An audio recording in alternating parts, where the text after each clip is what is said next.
നമ്മളുള്ളത്.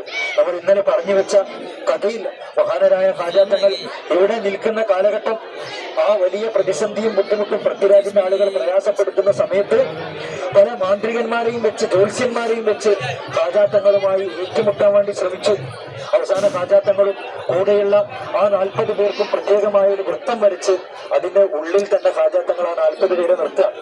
ഇവര് വലിയ ജ്യോത്സ്യന്മാരെ മാന്ത്രികന്മാരെ കൊണ്ടുവന്നുകൊണ്ട് ഇവരെ ആക്രമിക്കാൻ വേണ്ടി ശ്രമിക്കുമ്പോഴേക്ക് ആ വൃത്തത്തിന്റെ പരിധിക്കുള്ളിലേക്ക് പോകാൻ അവർക്ക് ആർക്കും കഴിയുന്നില്ല.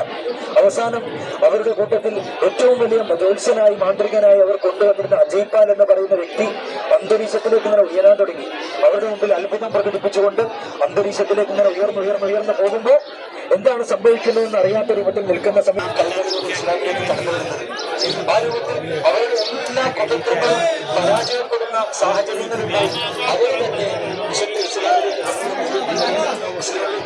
എന്താണ് വേണ്ടതെന്ന് ചോദിക്കുമ്പോൾ അവർക്ക് മഹാനായ ഖാജാത്തങ്ങളോട് ആവശ്യപ്പെടുന്നത് അവസാനം വരെ അന്യനാടുകളിൽ ആളുകൾക്ക് ഹിദ്മത്ത് ചെയ്യാൻ എനിക്ക് ആദ്യം നൽകണം എന്നാണ് അവർ ഖാജാത്തങ്ങളോട് ആവശ്യപ്പെട്ടത്. അത് അടിസ്ഥാനത്തിൽ അവർക്ക് അബ്ദുൽ ബായാബാനി എന്ന് മഹാനരായ ഖാജാത്തങ്ങൾ പേര് വെച്ചു കൊടുക്കുകയും അവർക്ക് അന്ത്യനാൾ വരെ ജീവിക്കാനുള്ള അനുമതി ഖാജാത്തങ്ങൾ വാങ്ങിക്കുക.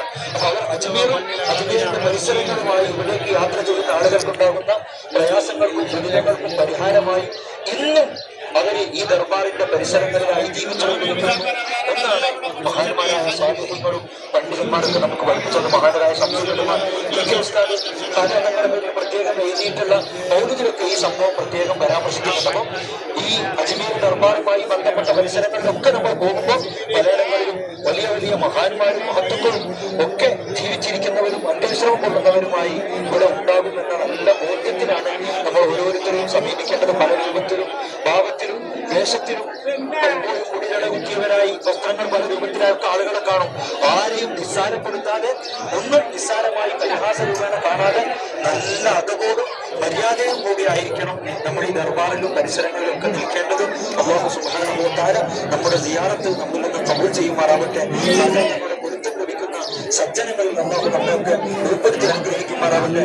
വലിയ മഹാഭാഗ്യമാണ് അല്ലാഹു ഈ ദർബാറിൽ എത്ര സന്തോഷത്തിൽ നമുക്ക് ഒരുമിച്ചുള്ള എത്ര വിവിധ ദേശങ്ങളിൽ നിന്ന്, ബംഗ്ലാദേശിൽ നിന്നും പാകിസ്ഥാനിൽ നിന്നും പല രാജ്യങ്ങളിൽ നിന്ന് ആളുകൾ ഫ്ലൈറ്റ് ടിക്കറ്റ് എടുത്താണ് ഖാജാത്തങ്ങളുടെ ദർബാറിലേക്ക് ഇങ്ങോട്ട് സിയാറത്തിന് വരുന്നത്. അപ്പോൾ നമുക്ക് അല്ലാഹു ഈ രൂപത്തിൽ സന്തോഷിച്ച് സിയാറത്തിന് വരാൻ ഭാഗ്യം ലഭിച്ചല്ലോ. ആ വലിയ സന്തോഷത്തിന് ശുക്ർ ചെയ്ത് നല്ല റാഹത്തിൽ ഖാജാത്തങ്ങളുടെ ദർബാറിന്റെ ഉള്ളിൽ നമുക്ക് കൂടുതൽ സമയം നിൽക്കാൻ കഴിയില്ല. നേരെ കയറി നമ്മൾ ഇറങ്ങേണ്ടി വരും. ആ രൂപത്തിൽ നല്ല അതിഥിലും മര്യാദയിലുമായി കയറി ഇങ്ങനെ ഇറങ്ങി ശേഷം നമ്മൾ ഇവിടെ വെച്ച് ദുആ ചെയ്തതിനു ശേഷമാണ് നമ്മൾ കയറി ഇറങ്ങി തിരിച്ച് ഇവിടെ തന്നെ വന്ന് എല്ലാവരും നിൽക്കണം. ശേഷം നമുക്ക് ഇവിടുന്ന് ജിന്നപള്ളിയും ഖാജാത്തങ്ങളുടെ ഹൗദും ഒക്കെ നമുക്ക് കാണേണ്ടതുണ്ട്. ശേഷമാണ് നമ്മൾ റൂമിലേക്ക് തിരിച്ചു പോകാം. അല്ലാഹു നമ്മുടെ സിയാറത്തൊക്കെ കബൂൽ ചെയ്യുമാറാവട്ടെ.